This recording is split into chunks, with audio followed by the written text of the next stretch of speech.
my good friends at Gallup. Been really privileged to get to know them over time and spend some time with the president of Gallup earlier this year.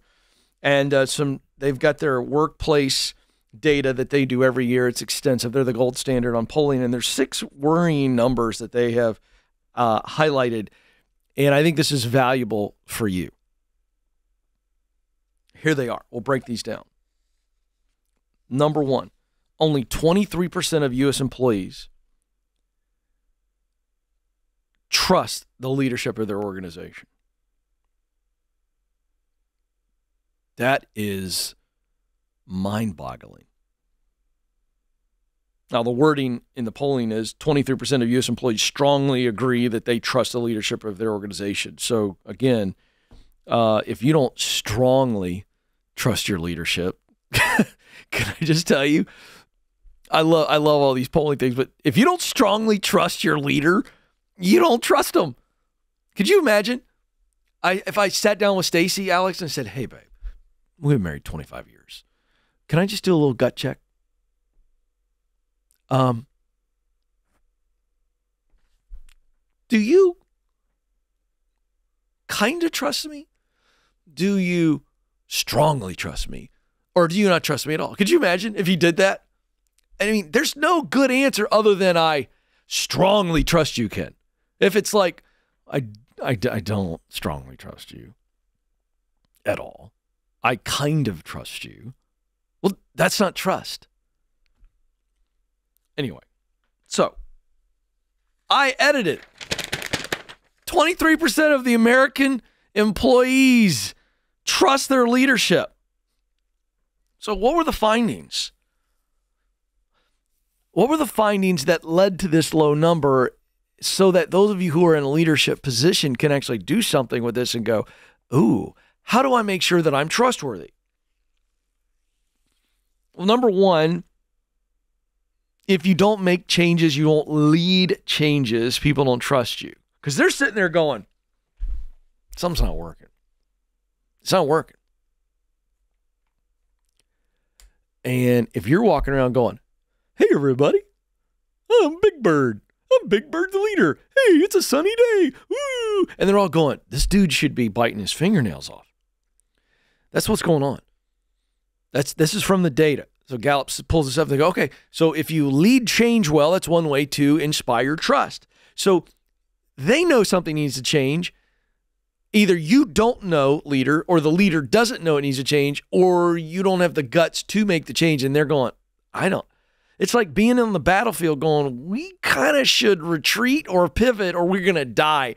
And it's that young leader in the foxhole that's just like frozen. Another way to inspire trust, or leaders should inspire trust, is clear communication. I hear one thing over here, then I hear another thing over there. It's not clear. So the foggier, the muddier, if you will, the multiple messages, the duplicity, if you will, does not inspire trust. And then, so communicate clearly. And then third, inspire confidence in our future by saying, this is where we're going.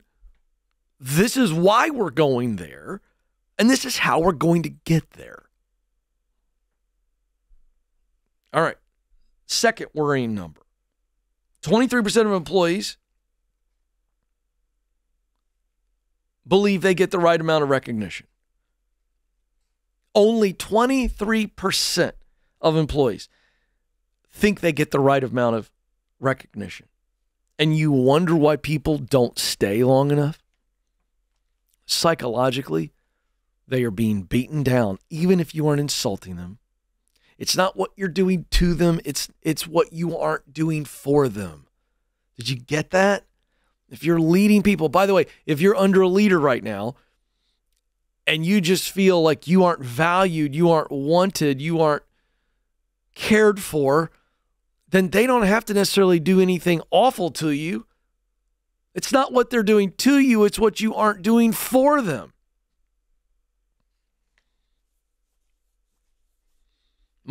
This third number, more than half, 53%, say they don't feel prepared to work with AI or other advanced technology. So this is under the worrying side of things.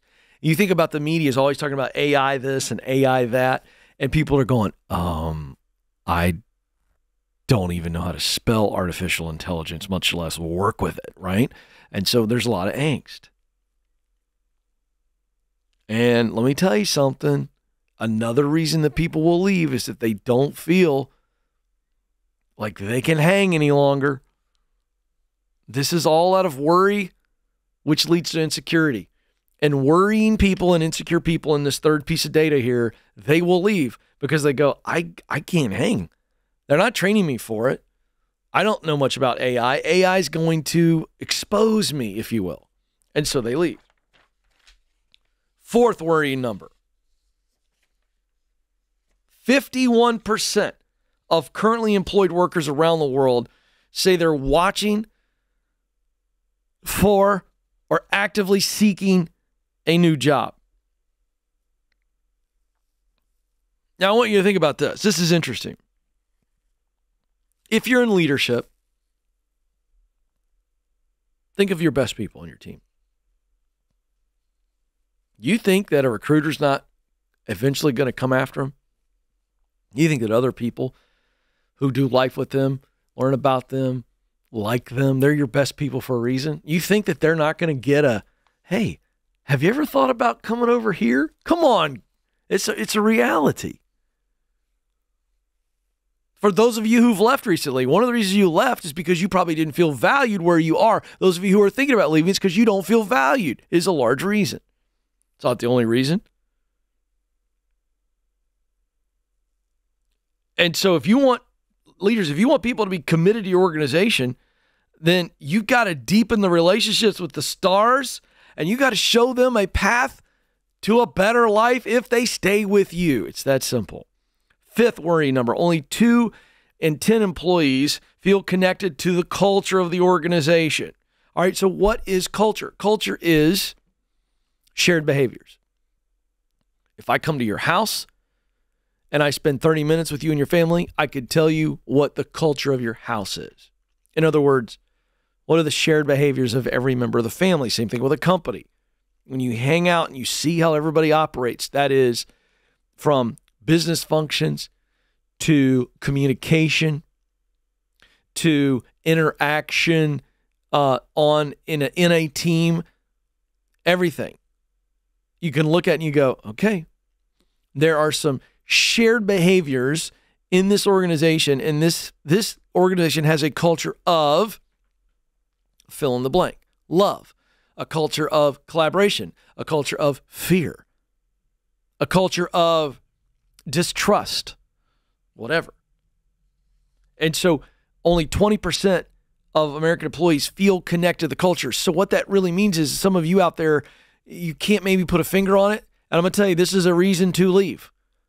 If you don't feel connected to your company's culture, meaning the shared behaviors of the organization, you're going, I don't want to share those behaviors. I don't like the way this company behaves collectively. I don't belong here. I'm not a fit. That's real.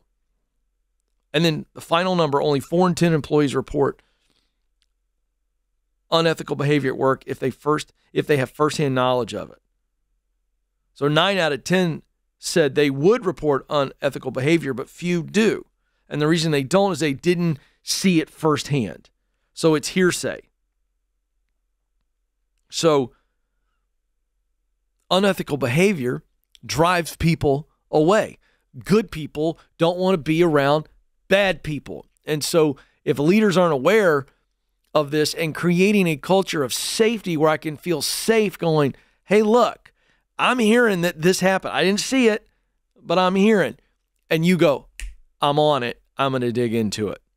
That's a safety of, if I talk about it, I know my leader cares enough to go, we're going to dig into this and we're going to handle bad people. So those are 6 worrying trends. And again, I point those out because if that's affecting you, you're not weird. There's nothing wrong with you. If you can't fix it, you can't overcome it, then yeah, you should probably think about going somewhere else. And if you're leading within this, you need to make some changes.